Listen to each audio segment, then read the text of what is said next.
Bonjour à vous chers téléspectateurs, bonjour encore à vous sur le plateau qui m'accordait l'extrême privilège que celui d'avoir à apporter cet équilibre auquel nous aspirons tous et dont nous en sommes les principaux acteurs. Non pas parce que j'en ai le monopole du savoir, mais fort d'une expérience et de la volonté de voir l'équilibre manifeste au sein des couples et des familles. Je crois que je ne manquerai pas à cette mission au quotidien, naturellement, les mardis et les jeudis, sur ce plateau de Canal Matin. Un thème pas des moindres encore ce matin, à la demande naturellement de certains internautes sur ma page Facebook, la gestion du caractère dans le couple. Ce n'est véritablement pas chose évidente, surtout parce que c'est ce caractère qui est confronté à notre quotidien. Et qui dit vie de couple parle naturellement de quotidien. Alors, quelle est la difficulté première? En fait, quel est le réel problème avec le caractère dans le couple? Parce que le caractère en soi lui-même, il n'a pas de problème. Chacun d'entre nous naît avec un caractère, a été façonné par devers un caractère. Mais pourquoi il se trouve que ce dernier est à faire germer des épines au sein du couple? Là est certainement toute la question autour de laquelle il faudra avoir à se centrer.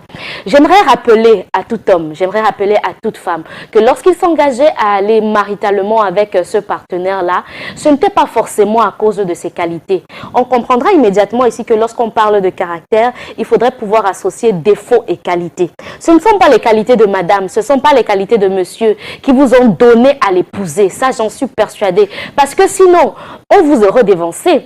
Un homme vous aurait dévancé, une femme vous aurait dévancé à prendre ce partenaire-là parce que tout le monde est en appréciation face à des qualités, que ce soit l'intelligence, que ce soit la beauté, etc. Choisissez le critère que vous voulez. Tout le monde est attiré par les qualités.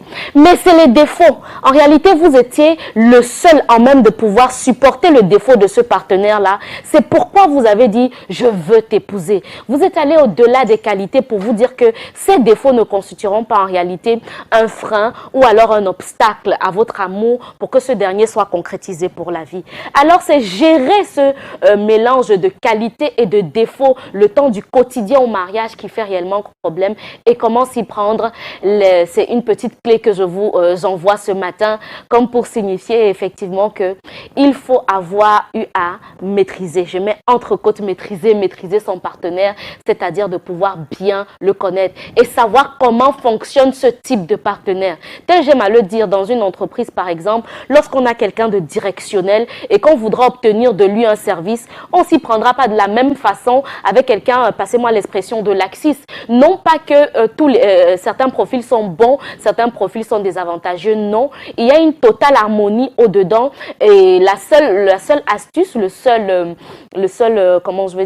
seule astuce à pouvoir faire pour ressortir le meilleur de chacun de ces profils naturellement, c'est de savoir comment s'adapter face à chacun d'entre eux.